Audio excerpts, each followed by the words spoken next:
चिंता को तलवार की नोक पे रखे वो राजपूत, जो अंगारों पे चले फिर भी मूंछों को ताव दे वो राजपूत, रेत की नाव लेकर समंदर से शर्त लगाए वो राजपूत, और जिसका सर कटे फिर भी धड़ दुश्मन से लड़ता रहे वो राजपूत। पुराने राजा महाराजाओं के बारे में अक्सर कई सारी रोचक बातें सुनने को मिलती है। इन किस्सों में कई राजाओं की महानता के बारे में बताया जाता है, तो वहीं कई राजाओं की क्रूरता के बारे में सुनने को मिलता है। वहीं कई बार उनके अलग तरह के व्यक्तित्व के बारे में भी बताया जाता है। आज हम आपको कुछ विदेशी राजाओं से जुड़े ऐसे किस्सों के बारे में बताने जा रहे हैं जिनके बारे में सुनकर आप भी हैरान रह जाएंगे। इससे आपको पता चलेगा कि गुजरे जमाने के राजाओं के कैसे कैसे शौक हुआ करते थे। बात की जाए साल 1825 से लेकर 1855 तक रूस के राजा रहे निकोलस I की, तो कहा जाता है कि वो स्वभाव से बेहद सादा थे। उन्हें शराब, सिगरेट, तंबाकू जैसी कोई भी बुरी आदत नहीं थी। वहीं उन्हें मीठे से सख्त नफरत थी, जबकि उन्हें खाने के साथ अचार बेहद पसंद था। उन्हें अचार इतना पसंद था कि वो नाश्ते में चाय, ब्रेड और खीरे का 5 अचार खाया करते थे। वहीं आपको जानकर हैरानी होगी कि भले ही वो रात का भोजन न करे, लेकिन खीरे का अचार जरूर खाते थे। पीटर III ने साल 1762 में कुछ महीनों के लिए रूस पर राज किया था। इसके बाद उनकी पत्नी कैथरीन द ग्रेट को सारा कार्यभार सौंप दिया गया था। इसके पीछे की वजह जानकर आपको काफी हैरानी होगी, लेकिन दरअसल कहा जाता है कि पीटर III खिलौनों के पीछे पागल थे। पीटर को बच्चों के खिलौने और गुड्डे गुड़िया से खेलना बहुत पसंद था। बताया जाता है ये पागलपन इस हद तक था कि एक बार एक चूहे ने उनकी गुड़िया का सिर काट दिया था, जिसके बाद पीटर III ने चूहे को फांसी की सजा सुनाई। इन सभी हरकतों के चलते सारा कार्यभार उनकी पत्नी को दे दिया गया। बात करें तुर्क साम्राज्य यानी ओटोमन साम्राज्य के सुल्तान इब्राहिम I की, तो उनकी सनक सबसे अलग थी। 1600 के शुरुआती वक्त में इब्राहिम I तुर्क साम्राज्य के शासक रहे।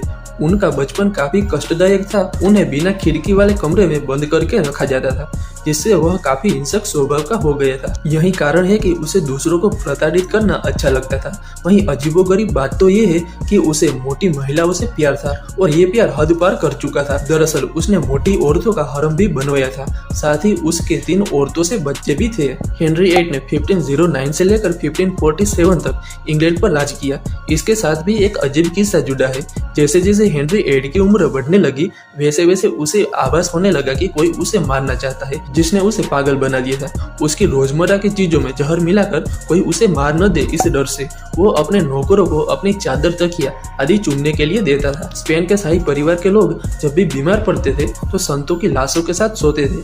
उनका मानना था कि ऐसा करने से वो जल्दी ठीक हो जाएंगे। मिस्र के राजा फारूक के पास दुनिया भर के असली साहित्य का भंडार था। कहते हैं कि उन्होंने रोम, मोनाको और काहिरा में भी बॉक्सों में भरकर असली साहित्य को सहेज कर रखा था। तीसर पाउल ये रूस के राजा थे। इन्हें अपनी आर्मी से बहुत लगाव था, इसलिए वो उनकी छोटी से छोटी कमी को भी बर्दाश्त नहीं कर पाते थे। अगर कोई सैनिक ठीक से यूनिफॉर्म में नहीं होता तो वो इसे वहीं मारने लगते थे। बाद में किसी ने इनकी हत्या कर दी। स्वीडन की रानी मारिया एलेनोरा अपने पति से बहुत प्यार करती थी। उनकी मौत के बाद उन्होंने अपने पति के दिल को सोने के बॉक्स में रख दिया था। इसे वो सिर पर रखकर शोक मनाती थी। यही नहीं, वो अपनी बेटी को अपने साथ सोने को कहती थी ताकि वो अपने पति की मौजूदगी का एहसास कर सके। किंग चार्ल्स ये बहुत ही अजीब हरकतें करते थे। कहते हैं कि ये जिस औरत के साथ सोते थे उसके फुल घेर लेकर अपने विग में लगाते थे, जिसे बाद में किसी म्यूजियम को दान कर देते थे, और लोग उसे किस भी करते थे। ब्लेड इन्हें रोमानिया का राष्ट्रीय हीरो माना जाता है। इनसे प्रेरित होकर ही ड्रैकुला नाम के भयानक कैरेक्टर को बनाया गया था। इनके बारे में कहा जाता है कि ये अपने दुश्मनों के लिए बातचीत के लिए बुलाते थे और उन्हें मार देते थे। इसके बाद उनकी लाशों को टांग देते थे ताकि दूसरों को सबक मिले। किंग लुइस XIV फ्रांसीसी राजा लुइस XIV ने अपने राज दरबार की गद्दी के नीचे शौचालय बनवा रखा था। वो सभा में बैठे बैठे ही कभी कभी इसका इस्तेमाल कर लेते थे। यही नहीं, वो अपने जीवन काल में बस 3 बार नहाए थे और दिन में 3 बार कपड़े बदलते थे। जोना ऑफ कैस्टाइल स्पेन के सम्राट चार्ल्स पंचम की मां जोना ऑफ कैस्टाइल अपने पति की मौत के बाद भी उनके साथ साल भर रही थी। वो उन्हें अपने बेडरूम में रखती थी और राजाओं की तरह उनका ख्याल भी रखती थी। किसी के पूछने पर वो कहती थी कि अभी उनके पति सो रहे हैं, जल्दी उठेंगे। किंग ऑफ हेनरी इन्होंने ग्रूम ऑफ द स्टूल नाम की जॉब की शुरुआत की थी। इसे कुछ खास लोग ही करते थे। यह शख्स राजा के पोटी करने के लिए एक स्टूल लेकर घूमता था। यही नहीं, मोशन आने पर वो उनके कपड़े भी उतारता था और बाद में उनके मल को भी साफ करता था।